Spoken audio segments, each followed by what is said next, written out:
No dia 30 de outubro, Lula foi eleito nosso novo presidente na eleição mais apertada da história do Brasil, pelo menos desde o período que a gente se redemocratizou, como vocês podem ver aqui no gráfico, apenas 1,8 pontos percentuais de diferença. E a pergunta que eu mais tenho recebido desde o final do dia de ontem até agora é: como investir o seu dinheiro durante o governo Lula? E é sobre isso que falaremos aqui nesse vídeo. E aí, pessoal do Você Mais Rico, quem fala é Bruno Perini, criador do canal. E antes de entrar no assunto do vídeo, eu quero lembrar que no dia 7 de novembro, próxima segunda-feira, eu vou abrir as inscrições para a 19ª turma do Viver de Renda, o meu curso de Educação Financeira. Lembrando que você pode acessar o link que está aqui na descrição do vídeo para participar de um quiz de atividades dentro de uma startup de gamificação chamada Tuto, para obter até R$1.000 de desconto no Viver de Renda. E o Viver de Renda, ele tem a missão de pegar até mesmo aquele que é completamente leigo quanto a dinheiro e transformá-lo num investidor de verdade, capaz de tomar suas próprias decisões para proteger e aumentar o seu patrimônio ao longo do tempo, formando uma carteira diversificada entre diferentes ativos, moedas e países. O módulo 5 do Viver de Renda é voltado para investimentos no exterior, por exemplo. Para quem quiser participar, tem um link aqui na descrição. Voltando agora para o assunto do vídeo, acredito que é muito claro para quem me acompanha por aqui, principalmente no Instagram, que o Lula não era a minha preferência nessas eleições. Contudo, foi ele que ganhou, mais da metade do Brasil escolheu Lula como presidente. Agora ele é presidente não apenas daquela metade, mas de todos nós. E eu definitivamente não quero ser a pessoa que torce pelo pior para depois falar que avisou. Muito pelo contrário, eu espero que ele faça um bom governo, né? Eu desejo que isso aconteça para que a vida dos brasileiros como um todo possa melhorar. Eu sei que muita gente tece aquelas narrativas de ricos contra pobres, como se, por exemplo, eu, que há pouquíssimo tempo consegui ficar rico, torcesse para que outras pessoas não tivessem uma ascensão de vida. E isso é uma das maiores besteiras que eu já ouvi. Até porque vocês que me acompanham sabem que esse conteúdo disponibilizado gratuitamente, ele é, entre aspas, financiado por aquelas pessoas que consomem o meu produto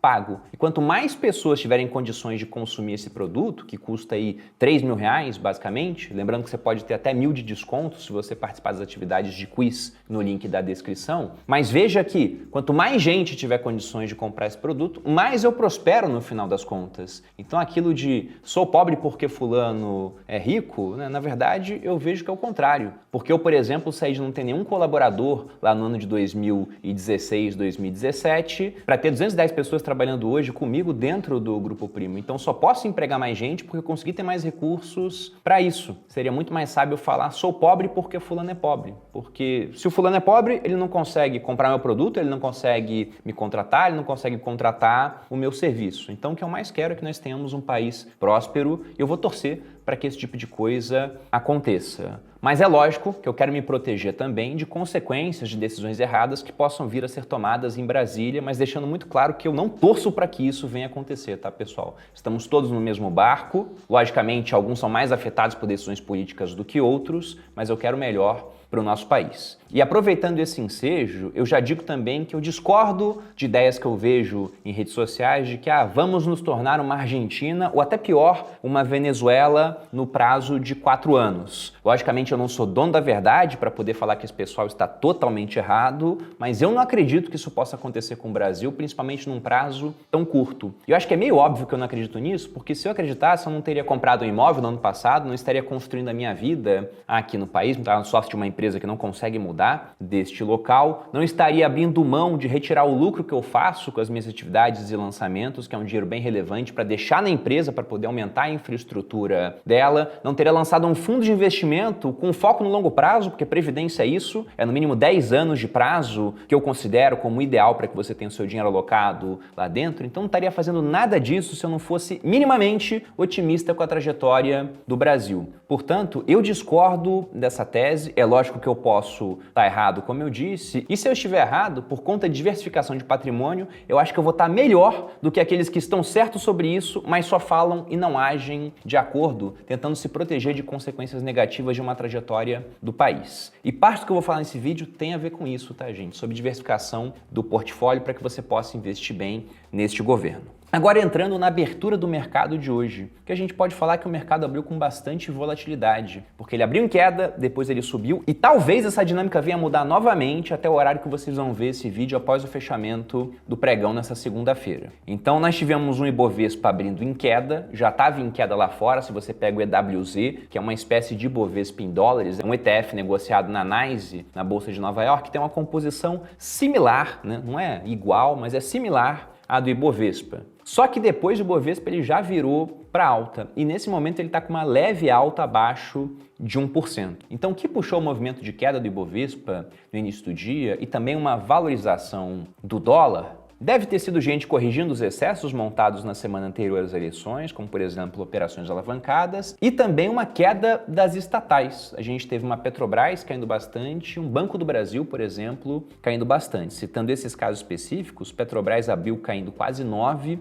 e Banco do Brasil abriu caindo quase 6%. A queda já foi reduzida nesse momento, mas eles continuam num patamar abaixo. Só que o Ibovespa virou para a subida porque tivemos um setor de educação subindo muito forte por conta de, por exemplo, expectativas de mais financiamento estudantil, de ampliação de um FIES, coisa que aconteceu durante o governo do PT e beneficiou muito as empresas do setor de educação, e também com grandes bancos subindo. Eu já falei algumas vezes que talvez isso aí é só uma conjectura, eu não sei se isso vai acontecer de fato, mas os grandes bancos foram financiadores da campanha do Lula. Talvez eles esperem alguma agenda que regule mais o setor e acabe sendo uma agenda anticompetição, que vai contra o que a gente viu nos últimos anos, que era uma agenda voltada mais para uma competitividade, para o aumento do número de competidores nesse setor. Eu vou lembrar que o presidente do Banco Central, Roberto Campos Neto, ele fica durante os próximos 2 anos. Então ele vai continuar sendo presidente do Banco Central durante o começo do governo Lula. Depois a gente não sabe quem irá entrar. E dentro dos grandes bancos, a exceção é o Banco do Brasil, e a gente pode explicar isso pelo seguinte: como eu acabei de falar para vocês, o Banco Central ele permanece na mão do Roberto Campos Neto e ele tem a independência assegurada. Isso aconteceu durante o governo Bolsonaro. Isso foi aprovado em lei no começo do ano 2021, de modo que a decisão sobre qual vai ser o patamar da taxa Selic é tomada com independência em relação ao que o Poder Executivo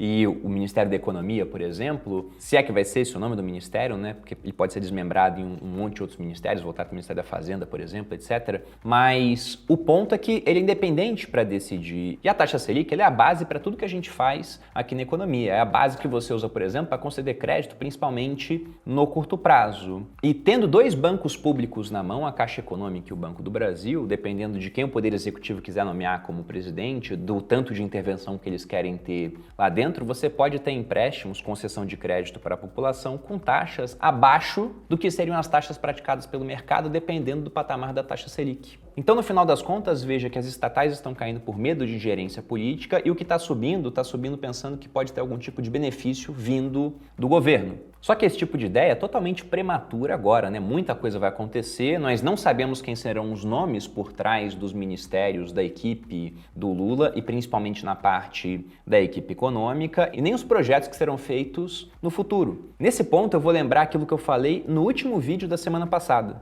onde eu disse que nós tínhamos 3 cenários após as eleições. De um deles já está descartado, que era um cenário da continuação de Bolsonaro e Paulo Guedes. Agora nós temos 2, que seriam um Lula mais alinhado com aquele primeiro mandato dele, onde ele tinha economistas liberais na sua equipe, ou um Lula com uma equipe formada pelo pessoal mais da esquerda, do núcleo duro do PT, ou por um pessoal técnico, mas dentro disso ainda economistas mais voltados para essa questão de um Estado mais atuante na economia, mais intervencionista, e a gente ainda não sabe qual Lula que vai imperar. Você já tem umas notícias aí vazando alguns nomes que podem integrar certos ministérios, ou dando percentuais para escolhas. E mesmo depois disso, fica complicado de saber como o governo vai funcionar, porque o Lula agora ele está governando com muito menos base se a gente for pensar no Congresso. E não porque eu comprei aquela narrativa de que temos um Congresso mais à direita. Eu digo que é um Congresso menos à esquerda, porque muita gente do centro vai acabar indo para o lado do Lula, porque ele é um bom articulador político, isso já ficou claro nos governos anteriores dele. Tudo bem que teve uma questão de mensalão também no passado, né, para comprar apoio do Legislativo, mas mesmo sem isso, acho que ele consegue levar uma parte do Congresso com ele. No entanto, eu acho difícil que mesmo que ele venha mais à esquerda, ele tenha muito poder para aprovar disrupções, grandes mudanças do que a gente tem visto até agora em termos de legislação, embora ele tenha falado que ele queira revogar uma reforma trabalhista, por exemplo. Eu acho que talvez seja complicado de conseguir passar esse tipo de coisa. Mas enfim, indo para a parte dos investimentos, que é aquela parte que mais nos interessa, né? Pegando todo esse bolo de ideias que a gente tem nesse momento e pensando na parte pragmática, onde investir, onde não investir neste novo governo. Então, como a gente viu, as estatais já estão caindo forte. Eu acho que é um risco estar comprado em estatais que tem um controle da União, como por exemplo um Banco do Brasil e uma Petrobras, já que essas empresas podem parar de atender a finalidade de uma empresa, que é a sua geração de lucro, para servir como moeda política ou como instrumento de políticas públicas do governo, ignorando a variável lucro. E aí você pode até ver benefícios em outras áreas dessa concessão de crédito via Banco do Brasil, de uma redução do preço dos combustíveis via Petrobras, mas provavelmente você, como minoritário dessas empresas, acabaria sendo prejudicado. E eu falo isso sabendo que as estatais nesse momento estão muito baratas. Já estavam antes da eleição, desde a semana passada elas começaram a cair, então não estão caindo tudo hoje, já havia um movimento de ajuste nos preços com uma expectativa da vitória do Lula, por mais que a eleição estivesse realmente bem apertada,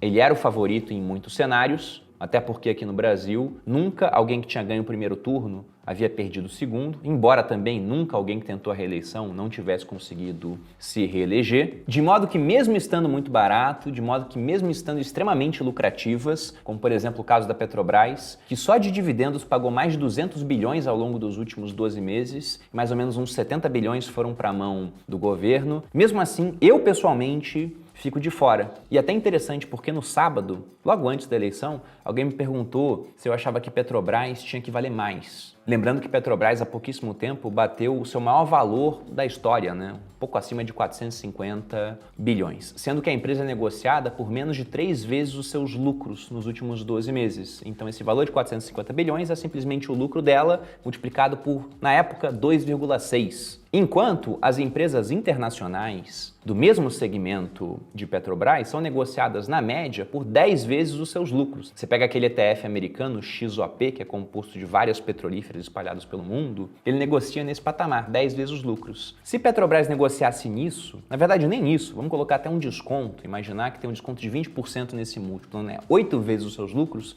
Petrobras deveria valer mais de R$1 trilhão, 1,3 mais ou menos. Só que esse era um cenário de uma Petrobras com menos intervenção estatal. Com mais intervenção, e a gente não sabe o quanto de intervenção vai ter, mas eu estou pegando até palavras da campanha do Lula, falando sobre o fim da paridade de preços internacionais dentro da Petrobras. Muito provavelmente, ela que está barata agora tende a ficar mais barata ainda. Ainda dentro daquilo que eu acho que você deveria pensar 2 vezes em colocar na carteira, partindo para a parte de renda fixa, eu ficaria com o pé atrás em pré-fixados que têm um prazo de vencimento maior. E eu digo isso pelo seguinte, o Lula ele quer poder gastar mais, tanto que, se você olha a campanha dele, ele falou várias vezes em revogação do teto de gastos e na substituição por outro mecanismo de ancoragem fiscal. Eu não sei qual seria esse mecanismo e nem se ele vai conseguir revogar teto de gastos por conta de um Congresso, como eu disse, menos à esquerda durante os próximos anos. Mas pensando nas promessas de campanha, na concessão de mais auxílios, no aumento de salário mínimo, em redução do imposto de renda para aqueles que ganham até 5 mil, se eu não me engano, isso seria um problema para ambos os candidatos eleitos, né? O Bolsonaro teria o mesmo problema. Você tem uma expectativa de mais gasto com menos arrecadação, pelo menos até o momento, né? E geralmente essas expectativas são corrigidas com aumento de arrecadação. Então, muito provavelmente a gente vai ver aumento de imposto, pelo menos em alguma área. Em qual? Não sei. Ah, Bruno, vai ser sobre os ricos. Geralmente esse imposto ele costuma arrecadar menos do que o governo precisa, porque o número de ricos é reduzido, eles sabem se proteger para dar conta dos gastos maiores. Mas o que eu digo é que se a gente ficar nessa dinâmica de mais gastos comparados à arrecadação, a gente tende a ter uma inflação mais alta. O quão mais alta, simplesmente, eu não sei. Talvez seja mais alta, mas ainda num nível onde o pré-fixado dá um ganho interessante. Contudo, pensando em títulos públicos com prazos mais alongados, eu preferiria ter um indexado à inflação para levar até o final do que um pré-fixado, por exemplo. E pensando em títulos públicos com prazos alongadíssimos, vamos lembrar que nós temos risco devido à marcação a mercado. As taxas agora, historicamente, né, pegando os últimos anos, já estão num patamar alto, então não quer dizer que elas vão subir mais, só que veja que tem uma camada adicional de risco nesse ponto. Até por isso, eu que comprei títulos públicos de longo prazo, lá no IPCA 2045, se vocês forem no vídeo específico onde eu fiz isso, eu falei que era uma pequena quantidade, porque afinal de contas é uma posição que tem mais risco,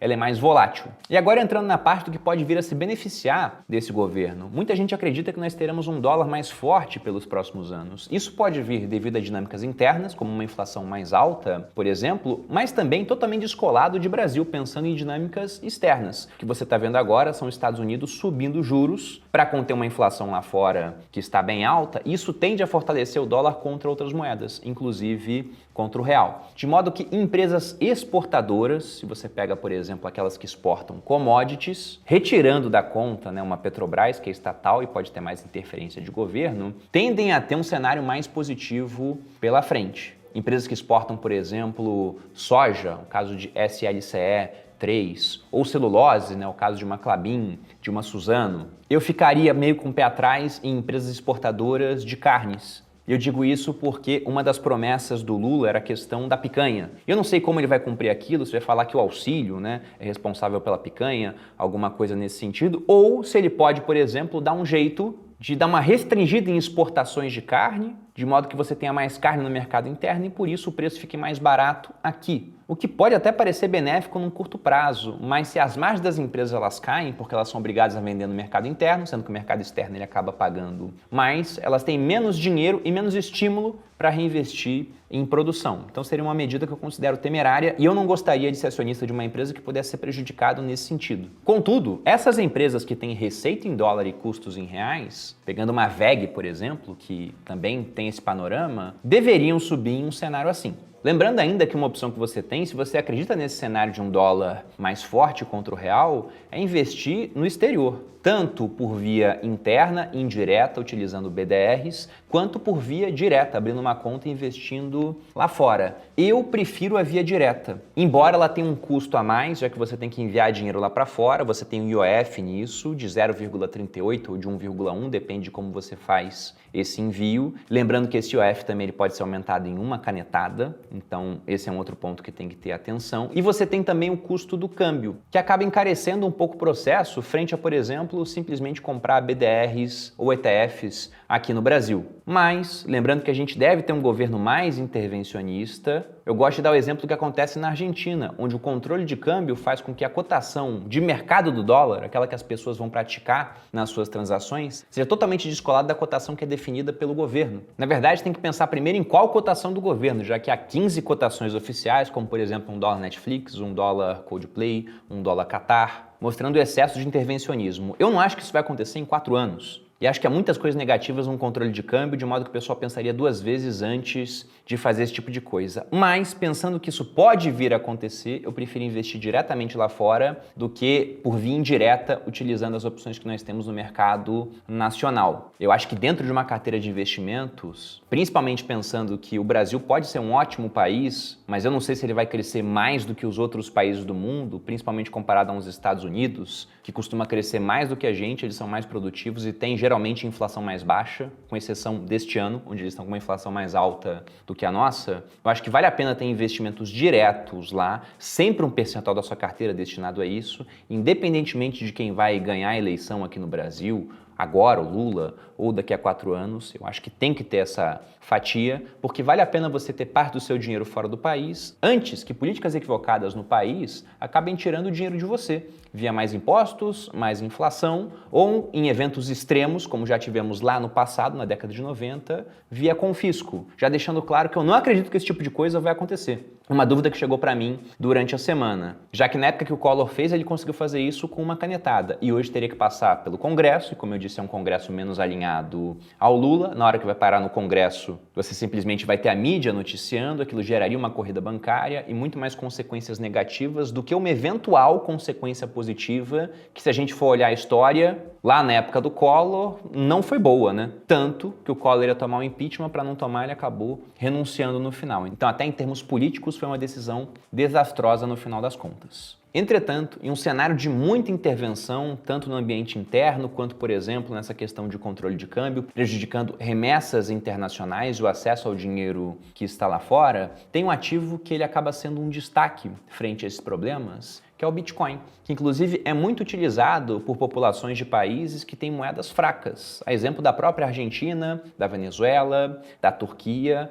embora o país que mais utilize no mundo hoje seja os Estados Unidos, até por conta de população, mas também de poder aquisitivo, já que esse pessoal tem mais condições, sendo dono de uma das moedas mais fortes do mundo, de comprar Bitcoin. Eu também acho que dentro da carteira, e esse percentual pode começar sendo bem pequeno, porque afinal de contas é algo muito volátil, e sobretudo se você não entende como funciona esse ativo, vale a pena você ter uma pequena reserva em Bitcoin, já que é um ativo que ele não está nem aí para o país. Se o governo querendo ampliar gastos, querendo ampliar benefícios sociais, ele acaba aumentando demais a oferta monetária, vindo a gerar uma inflação forte aqui no Brasil, o Bitcoin não sofre nada com isso, ele não está nem aí para o Brasil. Na verdade, em relação real nesse cenário, ele se tornaria mais caro, te protegendo dessa consequência. E um outro ponto é que dentro dos ativos com maior valor de mercado, porque tem outras criptomoedas com essa mesma qualidade, mas ele é aquele ativo que é inconfiscável. A única maneira de alguém bloquear os seus Bitcoins, pegar aquilo de você, é caso você passe a senha para aquela pessoa. Do contrário, aquilo permanece sendo seu e podendo ser transacionado com outras pessoas sem a existência de um intermediário, uma terceira parte fixa, que poderia vir a ser ameaçada por um governo, seja ele qual for. Aqui quem faz as vias da terceira parte são mineradores, que estão o tempo todo competindo para ver quem vai ser a terceira parte daquele momento. A cada 10 minutos, quando um bloco novo de Bitcoin é minerado, isso está acontecendo. Lembrando ainda que por vários indicadores que eu já mostrei aqui em alguns vídeos, o Bitcoin se encontra em um patamar de preço bem interessante, o que não quer dizer que ele não possa cair mais. Só que eu acho que, segurando por um prazo maior, tem muito mais espaço para subidas, até pensando que o próximo halving é daqui a 2 anos, em 2024, do que para quedas. E o halving, para quem não conhece o termo, é a diminuição pela metade da recompensa dos mineradores, que acontece a cada 210 mil blocos, o que dá mais ou menos um período temporal de 4 anos. Ou seja, nessa parte exterior e relativa ao Bitcoin, perceba que o que eu quero é ter uma diversificação para que eu não fique dependente apenas da trajetória do Brasil, já que eu acredito que o mundo ele vai continuar crescendo, mas a trajetória de certos países difere muito da trajetória do mundo. E eu não quero, como investidor, estar sujeito apenas à trajetória do meu país. Eu quero poder ganhar, mesmo que o meu país esteja em queda, se o mundo continuar crescendo. Logo, eu adoto essa diversificação, onde aqui dentro eu quero ter na minha carteira aquilo que não vai ser prejudicado pelo governo, aquilo que pode vir, porque não é uma garantia, a ser beneficiado. Dentro da renda fixa, eu procuro sempre, se tiver alguma coisa mais arriscada, ter em menor percentual, a maior parte em coisas mais tranquilas. E um Tesouro Selic, que eu não citei anteriormente aqui nesse vídeo, viria a caracterizar essa parte, por exemplo. E a exposição internacional em cripto, ela vai estar aqui presente independentemente de quem estiver ocupando a principal cadeira do Poder Executivo do nosso país ou de como for o Congresso. A única diferença é que ela vai ter um percentual maior ou menor dentro da minha alocação. E para quem quiser aprender a investir em tudo isso, renda fixa no Brasil, renda variável no Brasil, renda fixa nos Estados Unidos, renda variável nos Estados Unidos e Bitcoin, além de vários outros assuntos, ao longo de 12 semanas, fica o convite para fazer parte da turma 19 do Viver de Renda, que abre no dia 7 de novembro. Lembrando que qualquer dúvida que você tenha, eu também tenho uma equipe de suporte muito boa, que responde toda e qualquer pergunta num prazo de até 24 horas. Há um alinhamento financeiro e metas para isso, de modo que se eles conseguem responder dentro desse prazo, eles ganham mais, e desde que eu montei essa equipe, já há 5 turmas, eles sempre conseguem. E para quem quiser obter desconto no curso ou em relatórios da casa de análise Speed para investir melhor o seu dinheiro, lembre-se de acessar o link que está na descrição do vídeo e participar do nosso quiz sobre os assuntos que vimos aqui. É isso, eu vou ficando por aqui, espero que tenha gostado do vídeo e inclusive deixe um comentário falando que você considera uma boa ou uma má ideia de investimento neste momento. Um grande abraço e até a próxima!